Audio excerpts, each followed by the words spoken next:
Hey everybody, this is Mike with the One Stop Co-op Shop, and today I'm reviewing Apex Legends, both the competitive play and the solo co-op expansion, and disclaimer that I was sent a review copy of this one. Apex Legends is based on the video game shooter. You fight in 2v2 and 3v3 matches in a variety of modes, moving your characters around 3D terrain, attacking with varied weapons, using special abilities unique to your fighters, and resolving attacks with randomly drawn cards that take into account cover, terrain, all that kind of stuff. And at least in most of the modes, whichever team racks up more kills is the winner. So let's discuss 5 things to know about Apex Legends, the board game. So for my number 5, the least important thing to know of the 5, but still important or I wouldn't include it, I'm looking at the maps and scenarios in the game, and this is a mix for my taste. So there are a bunch of different maps that really do change things up quite a bit, where buildings are especially, and there's even more if you buy one of the expansion packs. And then there are 5 main game modes, one more if you buy an expansion, but if you're playing solo co-op, only Battle Royale and Team Deathmatch are available,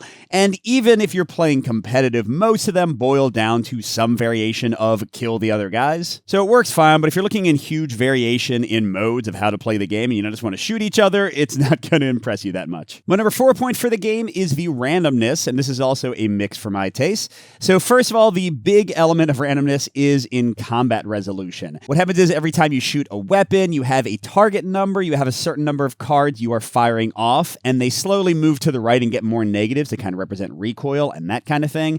And for each card, you have to check it against the target value. There's also icons that mean that you miss automatically or hit automatically based on terrain and stuff. And this can definitely be pretty random. Sometimes you'll get a hit that one-shots somebody or nearly one-shots them. Sometimes you'll get a perfect shot lined up, but the cards will come out wrong and you'll miss. Although, to be fair, you can mitigate things greatly based on where you're standing, whether you're in cover or not, and with feat cards to boost your attacks. But yeah, for people who are randomness averse, this is definitely going to be frustrating, and also this takes a while to resolve. Like, each shot requires you to draw several cards, calculate a bunch of numbers. It is a little bit involved. But then on top of that, depending on which mode you're playing, in some of the modes, you'll be drawing these loot tokens from the bag, and sometimes you get tokens that perfectly match the weapons you've already equipped and make them amazing, and sometimes you'll get tokens that require you to use a ton of actions you don't have to actually make them worthwhile. This can be pretty exciting, because when you get the right mix of things and make your weapons super souped up, that's a lot of fun.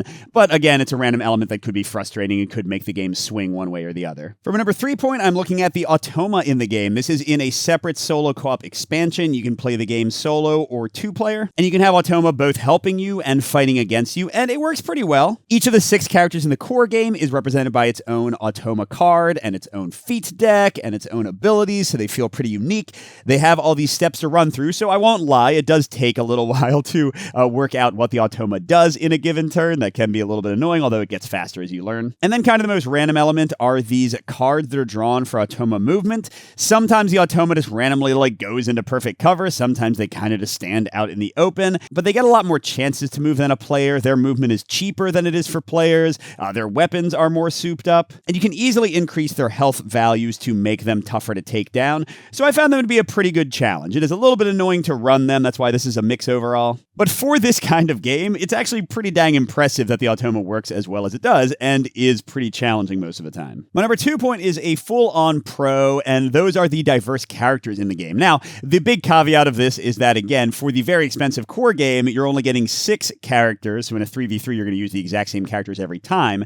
They do have a separate expansion with 6 more, and then another small expansion with 1 more, so you can get up to 13, but you're spending a lot of money for that. And the other caveat is, again, that the solo co-op mode only lets you use the 6 base game characters as automa. At least I think that's the case. I didn't see any automa components in the expansions for other characters. But putting those aside, each of the characters has a unique feat deck of reactions they can use to help themselves and their allies, of special attacks and things. And they each have super different abilities that they can use consistently with a cooldown system, debuffing enemies, calling in huge airstrikes, setting up domes of protection, teleporting between locations portal style, just so many cool tricks to try. This is one of those games that's going to be exciting to play over and over as you investigate each fighter, especially again if you're willing to put down the money and get the full set of 13 that are released so far. And my final point for the game, the one I think is most important to know, my number one, is the tactical movement and the terrain. And this is a mix leaning pro depending on your experience and your willingness to invest time in the system. Because there is a ton of cool movement and tactical considerations in this game. With the levels and elevation and how line of sight works, you can really set up these kill zones. But then really cool things are coming in, like they have this ring you can play with that's slowly shrinking the battlefield, and you take automatic damage if you end up outside of it.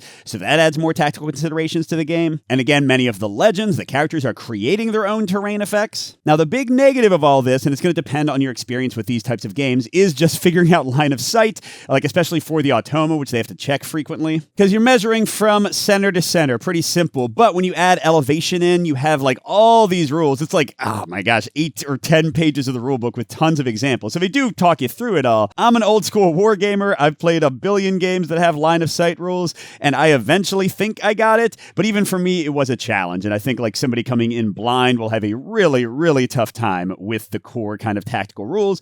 But once you get them, again, the options are great, and the gameplay is great. You just got to be able to grind through all the rules to reach that point. So overall, if you want a miniature skirmish game that emulates a deathmatch shooter or a battle royale mode in a shooter game, Apex Legends is the best in the business. I mean, there aren't that many board games trying to do this. I can think of Adrenaline from Czech Games.